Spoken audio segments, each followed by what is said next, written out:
سب سے پہلی بات، انسانیت کا اور نوع انسانی کا ازلی اور ابدی دشمن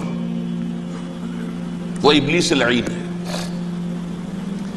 یہ چونکہ چیزیں ایسی ہیں کہ جو ماوراء الطبیعات سے متعلق ہیں۔ ابلیس جن ہے، جن انویزیبل ورلڈ سے تعلق رکھتا ہے، غیر مرئی جو نظر نہیں آتی۔ فرشتے انویزیبل ورلڈ سے تعلق رکھتے ہیں، غیر مرئی جو نظر نہیں آتی۔ یہ ہم جو ہے اور یہ حیوانات دنیا میں جو ہے یہ مرئی ہے، ویزیبل ہے۔ آج کا عام ذہن جو انسان کا بن چکا ہے، سائنٹزم جسے کہا جاتا ہے، سائنسی نقطہ نظر، اس کا عام لوگوں پر بھی اثر یہ ہوا ہے کہ جو انویزیبل ورلڈ ہے اس کی باتوں کی طرف توجہ نہیں کرتے۔ ہاں عقیدہ تو ہے کہ ہے، جن بھی ہے، فرشتے بھی ہیں، لیکن کوئی ان کی اہمیت ہماری نگاہوں میں نہیں۔ ساری نگاہیں مرکوز ہے visible world, physical world. Meta physics کا تو مضمون بھی اب سمجھ رہے ہیں کہ ختم کر دینا چاہیے، یونیورسٹیز سے فلسفے کے ڈپارٹمنٹس ختم ہو رہے ہیں، کیا ضرورت ہے اس کی؟ اصل شے یہ دنیا ہے، یہ عالم ہے، یہ کائنات ہے، یہ مادہ ہے، یہ حیات انسانی، حیات دنیاوی ہے۔ اس پر میرا جو مارکت الارا مضمون تھا 1967 کے جون میں جو چھپا تھا، اسلام کی نشرت ثانیہ کرنے کا اصل کام، کہ جو عہد حاضر کی جو تہذیب ہے اس کے 3 بنیادی اصول کیا ہیں؟ خدا ہے یا نہیں ہے چھوڑو، اس بحث پہ نہ پڑھو، کائنات تو ہے نا، مادہ تو ہے نا، روح کوئی شے ہے یا نہیں ہے کیا پتا، کسی نے دیکھی نہیں آج تک، لہذا اس کے بارے میں گفتگو کا فائدہ کیا؟ وقت کا سیاح۔ عالم آخرہ کوئی ہے یا نہیں ہے کیا پتا، کس نے آ کے بتایا مرنے کے بعد؟ لہذا اس بحث میں نہ پڑھو، یہ عالم دنیا تو ہے نا، اٹس ویری مچ پریزنٹ، لہذا ساری توجہ اس پر صرف کرو۔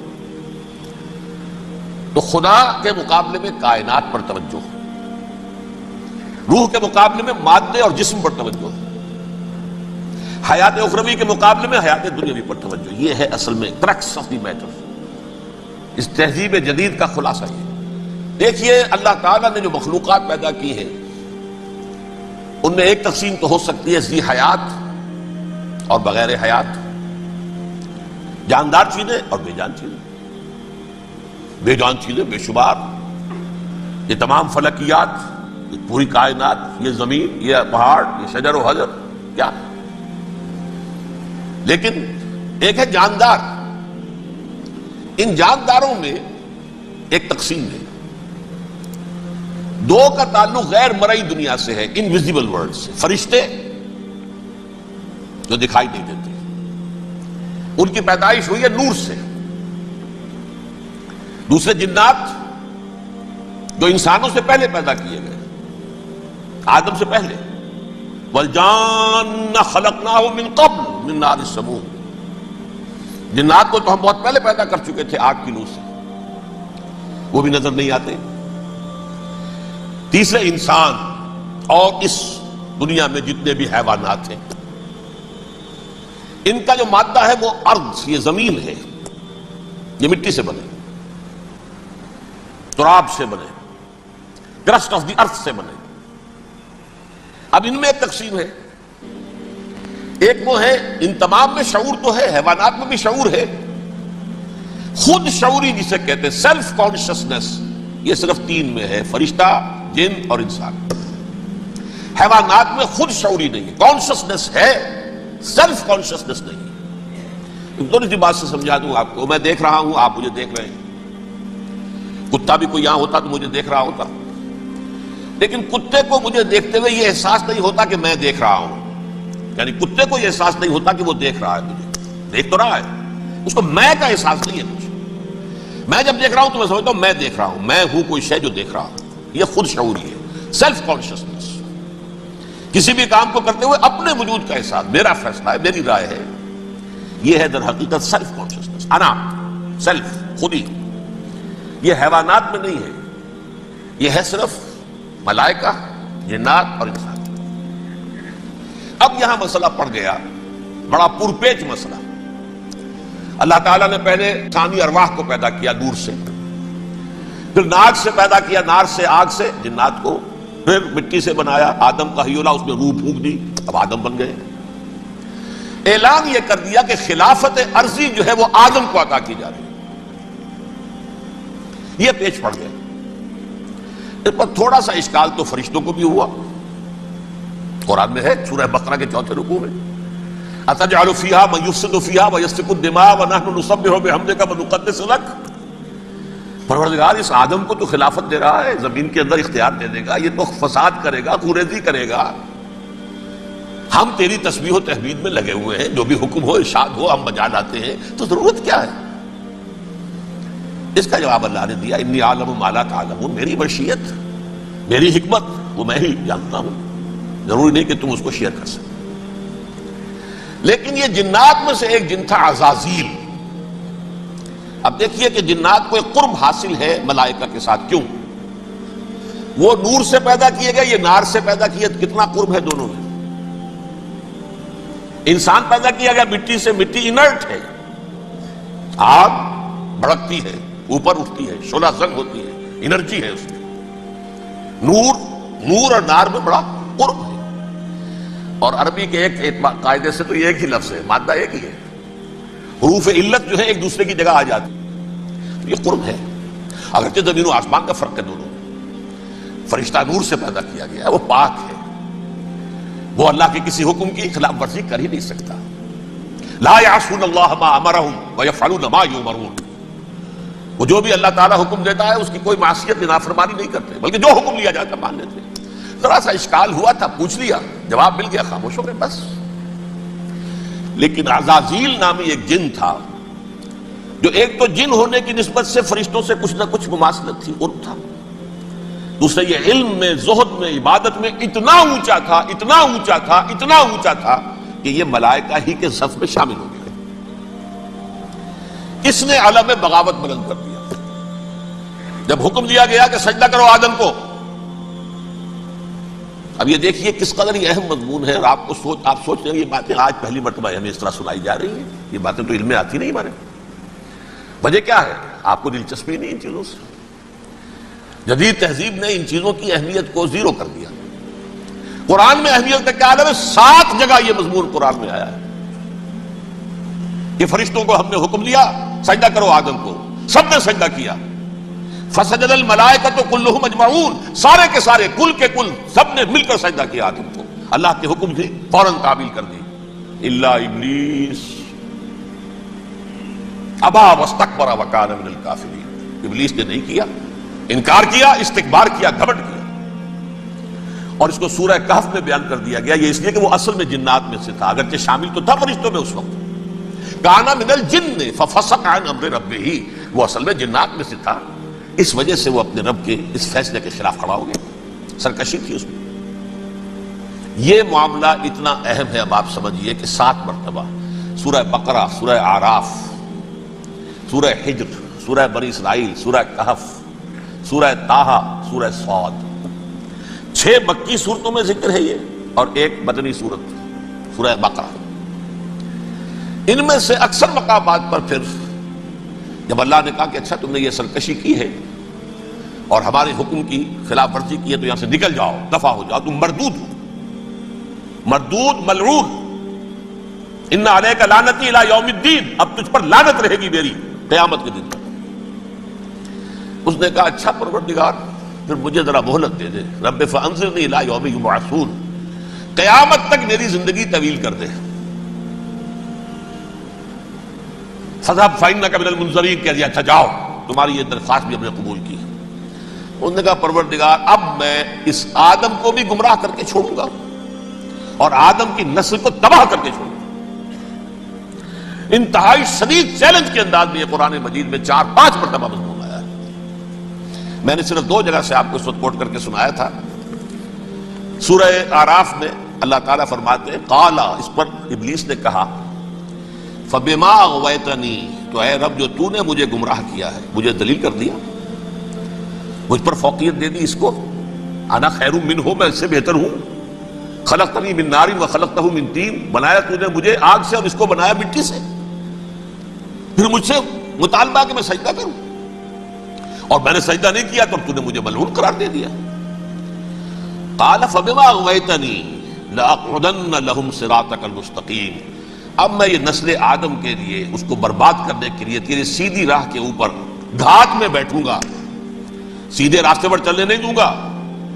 ثم لآتینہم من بین ایدیہم، پھر میں ان پر حملہ آور ہوں گا ان کے سامنے سے بھی، ومن خلفہم ان کے پیچھے سے بھی، وعن ایمانہم ان کے داہنی جانب سے بھی، وعن شمائلہم ان کے بائیں جانب سے بھی، ولا تجد اکثرہم شاکرین، اور تو دیکھے گا کہ ان کی اکثریت تیری شکر گزار بندوں پر مشتمل نہیں ہوگی۔ یہ چیلنج تھا، اور ایک چھوٹا سا چیلنج جو سورہ صاد میں آیا ہے، اور یہاں تو اس نے اللہ کے جلال کی قسم کھا کر کہا، قال فبعزتک لأغوینہم اجمعین، اے رب تیری عزت تیرے جلال کی قسم ہے میں ان سب کو گمراہ کر کے چھوڑوں گا، الا عبادک منہم المخلصین، سوائے ان میں سے وہ کچھ لوگ جنہیں تو خالص اپنا بندہ بنا لے، جنہیں تو اپنا بندہ بنا لے۔ مخلص، مخلص نہیں، مخلص یہ مفعول ہے، فاعل نہیں ہے، جسے تو بنا لے۔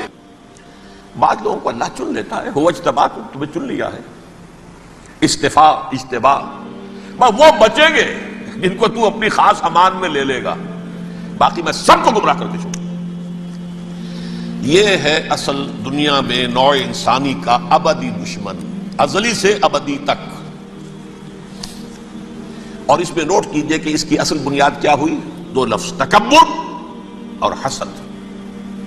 استکبرا، تکبر کیا، انا خیر منہ، میں اس سے بہتر ہوں۔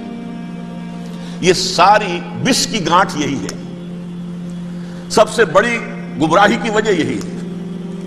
اسی لیے کہا ہے حدیث میں، لن يدخل الجنہ من کان فی قلبہ مثقال حبۃ من کبر، جنت میں ہرگز وہ شخص کبھی بھی داخل نہیں ہو سکے گا جس کے دل میں رائے کے دانے کے برابر بھی کبر ہے۔ تکبر سب سے بڑا جرم ہے۔ الکبر ردائی، اللہ فرماتا ہے یہ تکبر یہ تو میری چادر ہے۔ کوئی شخص تکبر کرتا ہے تو گویا میری چادر گھسیٹ رہا ہے میرے کندھے سے۔ عرب میں کسی شخص کی توہین کرنی ہوتی تھی تو اس کی چادر گھسیٹتے تھے، ننگا کر دیا گویا کہ یہ میری ردائی ہے، الکبر ردائی، یہ میری چادر ہے، یہ جامہ مجھے زیب دیتا ہے، مجھ پر راستہ تھا۔ اور حسد، آدم کو جو برتری عطا ہو گئی اس حسد کی آگ میں وہ جل رہا ہے اور اس کا انتقام لینا چاہتا ہے۔ آدم سے بھی، آدم کو بھی گمراہ کیا، جنت سے نکلوایا، ویسے نکلنا تو انہیں تھا ہی مشیت اذنی میں، لیکن فوری طور پر اللہ کے حکم کی خلاف ورزی تو کروائی نا۔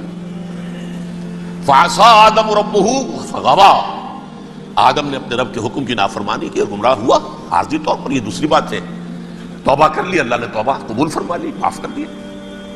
وہ مستقل جو ہے وہ نسل انسانی پر اس گناہ کا اثر متوارث طور پر نہیں آ رہا ہے، ختم ہو چکا معاملہ، ہوا تھا ہو گیا۔ فتلقى آدم من ربہ کلمات فتاب علیہ انہ هو التواب الرحیم۔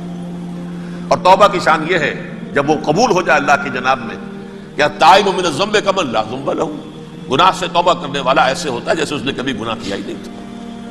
لیکن بارہ کو گمراہ کرنے میں کامیاب ہو گیا، حضرت آدم اور حوا کو بھی، اور نوع انسانی کی عظیم اکثریت، عظیم اکثریت، عظیم اکثریت اس کے داؤ میں آئی ہوئی ہے نہیں۔ کتنے ہیں وہ عباد اللہ المخلصین، الا عبادک منہم المخلصین، کتنے ہیں جو واقعتاً خالصتاً اللہ کے بندے بن گئے، جنہیں اللہ نے اپنا بنا لیا، اپنا قرار دے دیا۔ اب اس کے ساتھ نوٹ کیجئے، اس ابلیس کے ساتھ ایک فوج بھی ہے جسے قرآن مجید میں کہا گیا ہے یہ اس کی پارٹی ہے، حزب الشیطان، یہ اکیلا نہیں ہے۔ ایک تو وہ عزازیل ہے، اس کی طویل ترین عمر اللہ نے دے دی، وہ تو قیامت تک رہے گا۔ باقی بھی جنات جو ہیں ان کی نسل میں سے، یا اس کی نوع میں سے، اس کی نسل میں سے، جنات کی عمریں انسانوں کی عمروں سے زیادہ ہیں، بہت زیادہ ہیں، لیکن پھر بھی اتنی نہیں ہے۔ یہ خاص ہے اس کا معاملہ کہ اس نے کہا تھا رب انظرنی الی یوم یبعثون، مجھے دے دے مہلت اس وقت تک تاکہ میں ثابت کر کے دکھا دوں کہ جسے تو نے یہ خلافت دیا یہ اس کا اہل نہیں ہے۔